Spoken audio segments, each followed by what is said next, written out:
Dunia sepak bola Asia kembali dihebohkan dengan rencana besar timnas Indonesia yang dikabarkan tengah mengincar dua pemain top Liga Inggris untuk proses naturalisasi.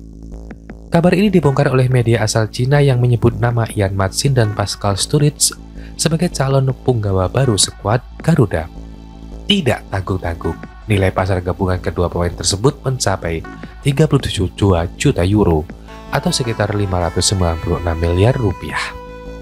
Jika benar-benar terwujud, maka ini akan menjadi naturalisasi terbesar dalam sejarah sepak bola Indonesia, baik dari segi kualitas maupun nilai investasi.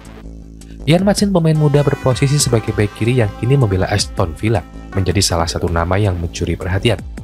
Meski pernah dipanggil ke tim Belanda di level junior, ia belum mencatatkan debut di tim senior. Fakta ini membuka celah bagi Indonesia untuk menaturalisasi sang pemain, apalagi ia disebut memiliki darah Indonesia dari sang ibu. Performa Maatsen terbilang impresif. Ia adalah produk Akademi Chelsea dan musim lalu sempat dipinjam ke Borussia Dortmund, di mana ia tampil di ajang Liga Champions. Kecepatan teknik serta kemampuan bertahan dan menyerang membuatnya menjadi aset berharga di posisi bek kiri yang selama ini menjadi titik lemah di timnas Indonesia. Sementara itu, Pascal Sturridge, bek tengah tangguh yang bermain untuk Leeds United, juga dikabarkan masuk dalam radar naturalisasi. Pemain bertinggi badan 190 cm ini punya ketangguhan fisik dan kemampuan membaca permainan yang mumpuni. Media Cina menyebut bahwa jika kedua pemain ini resmi menjadi WNI, kekuatan di lini belakang Garuda akan melonjak dengan sangat drastis. Sturridge sendiri juga memiliki darah keturunan Indonesia yang menjadi dasar pertimbangan PSSI dalam proses naturalisasi. Rencana besar ini disebut sebagai bagian dari strategi Patrick Kluivert yang ingin memperkuat lini belakang tim menjelang putaran lanjutan kualifikasi Piala Dunia 2026. Timnas Indonesia saat ini berada di grup C bersama Jepang, Irak, dan Vietnam. Media Cina bahkan menyebut bahwa kehadiran Maatsen dan Sturridge bisa menjadi Indonesia sebagai ancaman serius, kecuali saat menghadapi Jepang yang masih berada di level berbeda. Namun dalam konteks menghadapi tim-tim seperti yang hadir, kehadiran pemain kelas Eropa bisa menjadi pembeda besar. Kabar ini tentu mengundang berbagai reaksi dari publik. Sebagian netizen menyambut antusiasnya rencana ini, melihatnya sebagai langkah berani dan ambisius yang bisa membawa Indonesia naik level ke pentas Asia bahkan dunia. Namun tak sedikit juga yang menyarankan agar PSSI tetap memberi ruang perkembangan kepada pemain-pemain lokal.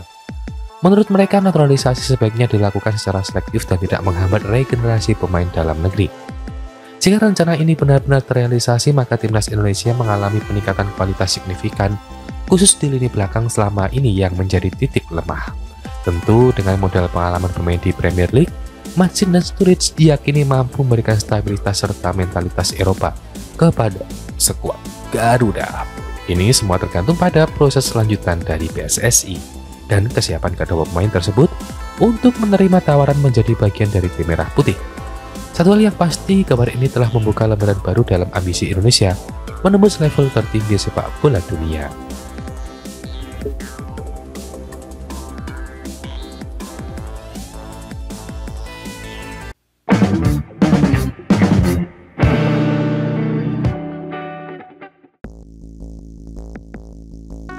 Timnas sepak bola Indonesia punya hobi baru, yaitu memecahkan rekor alias membuat sejarah baru.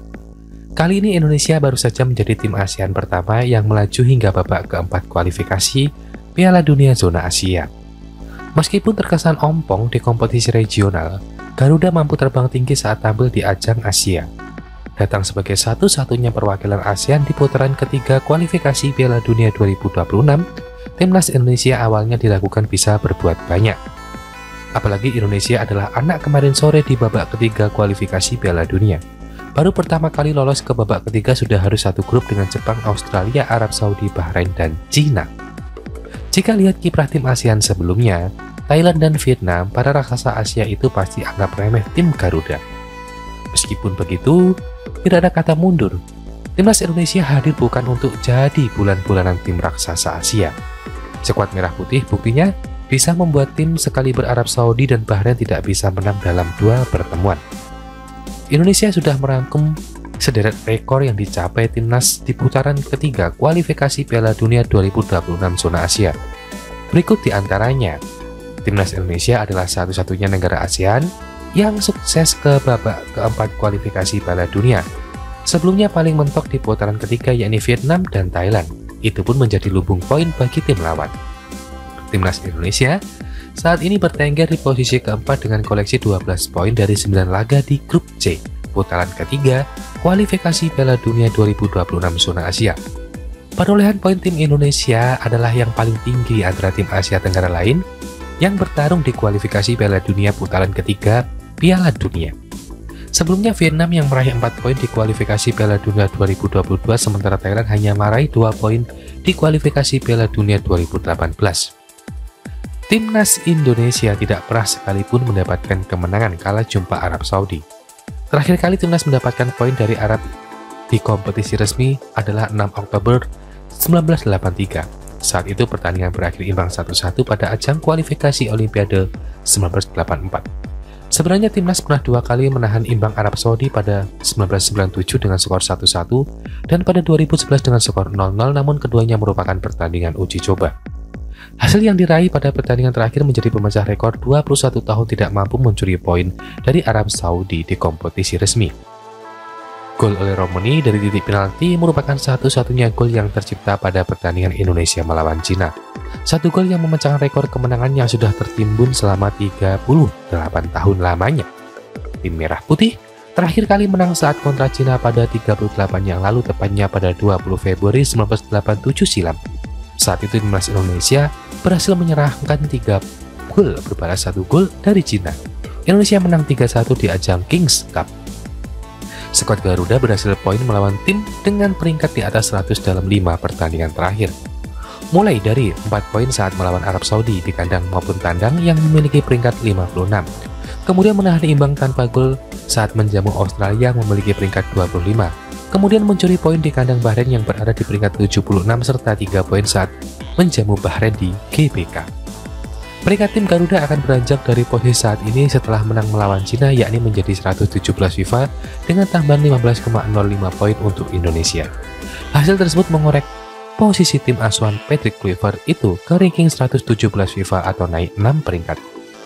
Ranking 117 FIFA merupakan yang terbaik sejak 2006 atau 19 tahun lalu. Saat itu Indonesia menduduki posisi 110 ranking FIFA. Saat ini timnas Indonesia berada di peringkat 123 FIFA dengan jumlah poin 1143. Perkembangan peringkat timnas Indonesia dalam 2 tahun terakhir juga patut diapresiasi. Sejak awal 2023, ranking FIFA tim Garuda terbang 26 peringkat hingga saat ini.